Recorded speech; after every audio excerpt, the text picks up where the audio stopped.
SIP के बारे में आप सभी लोग जानते होंगे। सिस्टमेटिक इन्वेस्टमेंट प्लान मतलब आपने कहीं ना कहीं से जरूर नाम सुना होगा एसआईपी का। म्यूचुअल फंड में एसआईपी कर लो, यहाँ एसआईपी कर लो, तो आपने बहुत जगह से नाम सुना होगा, तभी आपने इस वीडियो पे क्लिक किया है। अब जो म्यूचुअल फंड होता है ना, उसमें हर महीने कुछ ना कुछ पैसे इन्वेस्ट करने होते हैं, जिसको बोलते हैं हम एसआईपी मतलब सिस्टमेटिक इन्वेस्टमेंट प्लान। अब इसमें क्या होता है ना कि एसआईपी करने का फायदा क्या होता है कि आपको लॉन्ग टर्म वेल्थ मिलता है, मतलब आपको लॉन्ग टर्म में ज्यादा रिटर्न मिलता है एसआईपी करने पे। इसीलिए लोग एसआईपी करते हैं, मतलब 10 साल में, 15 साल में, 20 साल में लोगों को एक अच्छा रिटर्न मिलता है। अगर आप जितना टाइम के लिए करेंगे एसआईपी, उतना ज्यादा आपको रिटर्न मिलेगा एक कांस्टेंट लेवल पे। तो आई होप आपको एसआईपी के बारे में समझ में आ गया होगा। एंड इस वीडियो के लास्ट में मैं आपको कुछ इंपॉर्टेंट पॉइंट्स बताने वाला हूँ, 3 पॉइंट्स बताने वाला हूँ। उस पॉइंट को देखने के लिए आपको पूरे वीडियो को अच्छे से वॉच करना पड़ेगा, तभी वो पॉइंट समझ में आने वाले हैं। अब आते हैं मेन पॉइंट पे। बहुत सारे लोगों के डाउट होते हैं कि आखिर में किस फंड में अपने एसआईपी को कंटिन्यू रखा जाए, मतलब किस फंड में एसआईपी किया जाए, कौन सा फंड सही रहेगा हमारे लिए। तो आज हम उसी के ऊपर बात करने वाले हैं। आज मैं आपको कुछ पॉइंट्स बताने वाला हूँ, जिस पॉइंट्स को अगर आप फॉलो करते हैं तो आप उस फंड को अच्छे से चूज कर पाएंगे और अपने एसआईपी को आप अच्छे तरीके से कंटिन्यू कर पाएंगे।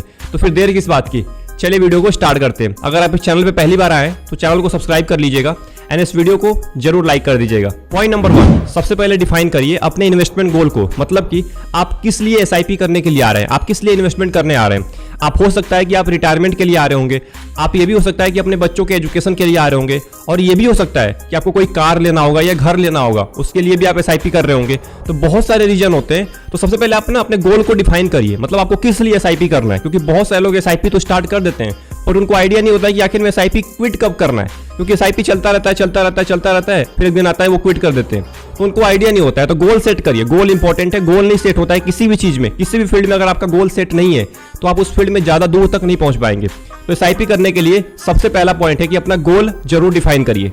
पॉइंट नंबर 2, अपने रिस्क टॉलरेंस लेवल को इवेल्युएट करिए। मतलब कि बहुत सारे ऐसे इन्वेस्टर होते हैं जो एग्रेसिव होते हैं, मतलब उनको ज्यादा रिस्क लेना पसंद होता है, बट उसमें बहुत सारे ऐसे भी इन्वेस्टर होते हैं जो मॉडरेट होते हैं, मतलब उनको ज्यादा रिस्क नहीं लेना होता है, वो बहुत ही नॉर्मल लेवल पे अपने पैसे को ग्रो कराना चाहते हैं। तो ये 2 टाइप के इन्वेस्टर होते हैं। आप कौन से इन्वेस्टर हैं, सबसे पहले उसको एक बार देखिए कि मेरे को रिस्क लेना पसंद है कि नहीं है। अगर मैं ज्यादा रिस्क लूंगा तो क्या मेरे लिए फायदा होगा, ये सबसे पहले आपको ट्रैक करना पड़ेगा अपने रिस्क लेवल को। अब इसका फायदा क्या होगा कि आप अपने पैसे को डेट फंड में, आप अपने पैसे को इक्विटी में, आप अपने पैसे को इंडेक्स फंड में, इन तीनों में से किसी भी फंड को चूज करके अपने पैसे को आप इन्वेस्ट कर सकते हैं। अगर आप ज्यादा मॉडरेट हैं, मतलब ज्यादा आपको रिस्क लेना पसंद नहीं है, तो आप इंडेक्स फंड को चूज कर सकते हैं। अगर आप एग्रेसिव है तो आप इक्विटी फंड को चूज कर सकते हैं, डेट फंड को चूज कर सकते हैं, जिससे आपका पैसा एक कांस्टेंट लेवल पे ग्रो करता रहेगा। अगर आपको रिस्क लेना पसंद है तो आप डेट फंड में जा सकते हैं, आप इक्विटी फंड में जा सकते हैं। अगर आपको रिस्क लेना नहीं पसंद है तो आप इंडेक्स फंड से स्टार्ट कर सकते हैं। तो सबसे पहले अपने रिस्क टॉलरेंस लेवल को इवेल्युएट करिए। पॉइंट नंबर 3, अब आपने अपना गोल भी डिफाइन कर लिया, अपना रिस्क भी देख लिया आपने। अब आपको ये बढ़ना है कि आखिर में कौन से म्यूचुअल फंड को चूज किया जाए। तो तीसरा पॉइंट है कि अच्छे म्यूचुअल फंड को कैसे चूज करें।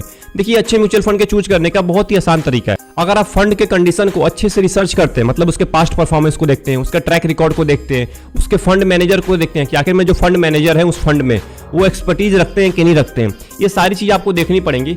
उसके बाद आपको ज़्यादा टेंशन लेने की जरूरत नहीं है, अपने पैसे को उसमें लगा देना है। अगर आपको ज़्यादा लगता है कि मैं ज़्यादा एग्रेसिव नहीं हूँ तो आप इंडेक्स फंड से स्टार्ट कर सकते हैं। मैंने पिछले पॉइंट में बताया था, इंडेक्स फंड में आपको ज़्यादा देखने की जरूरत नहीं होती है, क्योंकि इंडेक्स फंड में जो इंडेक्स होता है ना निफ्टी 50, उसके हिसाब से आपका पैसा ग्रो करेगा। तो अगर आप ज़्यादा रिस्क नहीं लेना चाहते हैं तो आप इंडेक्स फंड से स्टार्ट कर सकते हैं। बट अगर आपको ज़्यादा रिस्क लेना है तो आपको रिसर्च करना पड़ेगा, देखना पड़ेगा कि आखिर में फंड का ट्रैक रिकॉर्ड कैसा है, जो उसके फंड मैनेजर है वो एक्सपर्टीज रखते हैं कि नहीं रखते हैं।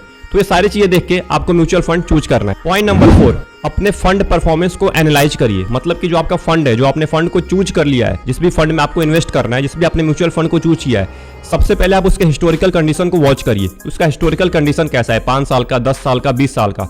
उसके बाद उसमें पैसे को इन्वेस्ट करना है। और सबसे इंपॉर्टेंट ये भी देखिए कि क्या वो फंड लॉन्ग टर्म में कांस्टेंट रिटर्न दे रहा है कि नहीं दे रहा है, मतलब उसका रिटर्न जो है वो 10 साल में, 15 साल में कांस्टेंट है कि नहीं है। अगर आपके फंड का रिटर्न कांस्टेंट नहीं है, इसका मतलब आपका फंड अच्छा परफॉर्म नहीं कर रहा है। और सबसे मोस्ट इंपॉर्टेंट, क्या आपका फंड बेंचमार्क इंडेक्स को बीट कर रहा है, मतलब उससे ज्यादा प्रॉफिट दे रहा है कि नहीं दे रहा है। अगर आपका फंड बेंचमार्क इंडेक्स को ही बीट नहीं कर रहा है तो आप इंडेक्स फंड में इन्वेस्ट कर दीजिए, वहां पे आपके पैसे आसानी से ग्रो होते रहेंगे। इससे अच्छा है, क्योंकि इसमें रिस्क भी ज्यादा होगा बट इंडेक्स फंड में रिस्क भी कम होता है। तो एक बार जरूर देखिए कि बेंचमार्क इंडेक्स को बीट कर रहा है कि नहीं कर रहा है। तो फंड में इन्वेस्ट करने से पहले एक बार उसके परफॉर्मेंस को जरूर चेक करिए। बढ़ते हैं अगले पॉइंट की तरफ, जो है पॉइंट नंबर 5। पॉइंट नंबर 5 है कि अपने फंड एक्सपेंसेस को जरूर देखिए एक बार। जो भी फंड के एक्सपेंस होते हैं, मतलब जो एग्जिट लोड होता है, मतलब जब आप बाहर निकल निकलने का खर्चा होता है वो भी होता है, जो फंड मैनेजर की जो फीस होती है वो भी होती है। तो ये सारी चीज़ें होती हैं जो आपको देखनी पड़ती हैं। अगर ज़्यादा है तो उसमें मैं तो यही रिकमेंड करूंगा कि आप ना ही इन्वेस्ट करिए, क्योंकि आपके पैसे उसी में लग जाएंगे। इसीलिए यहाँ पे इंडेक्स फंड आगे निकल जाता है, क्योंकि वहाँ पे कोई फंड मैनेजर नहीं होता है। बट जो एक्टिव म्यूचुअल फंड होते हैं ना, उसमें फंड मैनेजर होते हैं, इसीलिए यहाँ पे फीस लगता है। इसीलिए एक बार जरूर देखिए कि आखिर में जो फंड में इन्वेस्ट करने जा रहा हूँ क्या उसकी फीस ज्यादा तो नहीं है। अगर ज्यादा है तो लॉन्ग टर्म में आपके पैसे के ऊपर ज्यादा फर्क पड़ सकता है। इसीलिए एक बार जरूर ट्रैक करिए अपने फंड एक्सपेंसेस को। अब बढ़ते हैं आखिरी पॉइंट की तरफ, जो है पॉइंट नंबर 6। म्यूचुअल फंड में इन्वेस्ट करने से पहले उसके डॉक्यूमेंट्स को जरूर रीड करिए। अगर आप रीड नहीं करते, कुछ गलत हो जाता है आपके साथ, तो आपकी गलती आपकी खुद की होगी, क्योंकि आपने डॉक्यूमेंट्स को रीड नहीं किया था और आपने ऐसे ही आंख बंद करके इन्वेस्ट कर दिया था। तो इन्वेस्ट करने से पहले सबसे पहले डॉक्यूमेंट्स को एक बार जरूर पढ़िए। जो भी म्यूचुअल फंड की तरफ से आपके पास डॉक्यूमेंट्स आते हैं उसको जरूर रीड करिए, अच्छे तरीके से रीड करिए, आंखें खोल के रीड करिए, क्योंकि बहुत सारे लोग ऊपर ऊपर से देख के खत्म कर देते हैं, नीचे अपना साइन लगा देंगे, उसके बाद हो गया। ऐसा बिल्कुल नहीं करना है। आपको अच्छे से रीड करना है, क्या बताया जा रहा है, वहां से सीखना है, वहां से देखना है कि मेरे को क्या क्या गलती नहीं करनी है, क्या क्या चीजें करनी है, ये सारी चीजें उसमें बताई गई होती हैं। तो म्यूचुअल फंड के डॉक्यूमेंट्स को जरूर अच्छे से रीड करिए। आपको याद होगा मैंने शुरू में आपको बताया था कि आपको मैं 3 चीजें बताने वाला हूं जिससे आपका इन्वेस्टमेंट और ज्यादा बूस्ट करेगा। तो उसमें से पहला पॉइंट है कि आपको अच्छे म्यूचुअल फंड को चूज करना है। ये बहुत ज्यादा इंपॉर्टेंट होता है। बहुत सारे लोग क्या गलती करते हैं ना, यहीं पे गलती करते हैं कि कोई भी म्यूचुअल फंड को 2-3 वीडियो वॉच किया, इस म्यूचुअल फंड में इन्वेस्ट कर लो, इस म्यूचुअल फंड में इन्वेस्ट कर लो, और आपने जाके आंख बंद करके उसमें पैसे लगा दिए।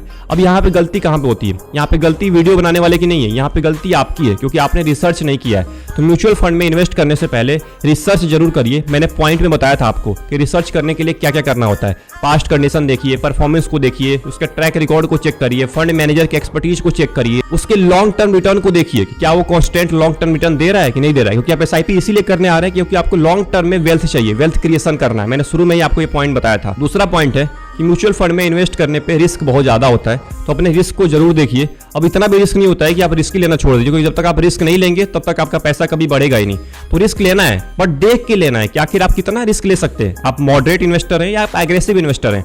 अगर आप मॉडरेट हैं तो आप इंडेक्स फंड आपके लिए बैठा हुआ है। अगर आप एग्रेसिव हैं तो आप इक्विटी फंड में अपने पैसे को इन्वेस्ट कर सकते हैं रिसर्च करने के बाद। एंड पॉइंट नंबर 3, सबसे आखिरी जो टिप है वो है कि सबसे पहले आपको डिसिप्लिन रहना पड़ेगा। आपको हर महीने इन्वेस्ट करना है, आपको मार्केट को देख के बाहर नहीं निकलना है। क्योंकि बहुत सारे लोग यही गलती करते हैं कि मार्केट जब नीचे आता है ना तो अपने इन्वेस्टमेंट को सेल कर देते हैं और यहीं पे उनका सारा का सारा पैसा लॉस में चला जाता है। अगर मार्केट नीचे आया तो एक दिन मार्केट ऊपर भी जाएगा। आपको इन्वेस्टमेंट करने से पहले मार्केट को नहीं देखना है। आप यहाँ पे लमसम करने नहीं आ रहे हैं, आप एसआईपी करने आ रहे हैं। आप यहाँ पे एक स्टॉक को पिक नहीं किए। एसआईपी के अंदर 30-35 स्टॉक्स पड़े होते हैं। अगर एक स्टॉक डाउन भी हुआ है तो दूसरा स्टॉक ऊपर जाएगा। तो आपको एसआईपी में पैनिक होकर अपने इन्वेस्टमेंट को सेल नहीं करना है। आपको डिसिप्लिन रहना है। आप जितने टाइम के लिए अपने गोल को सेट किए उतने टाइम के लिए आपको इन्वेस्टेड रहना है। तो आई होप आपको इन 6 पॉइंट में सारी चीजें समझ में आ गई होंगी कि कैसे आपको एक राइट म्यूचुअल फंड को चूज करना है। तो फिर मिलते हैं अगले वीडियो में एक और नए टॉपिक के साथ, एक और नए इंटरेस्टिंग टॉपिक के साथ। तब तक के लिए best of luck, take care.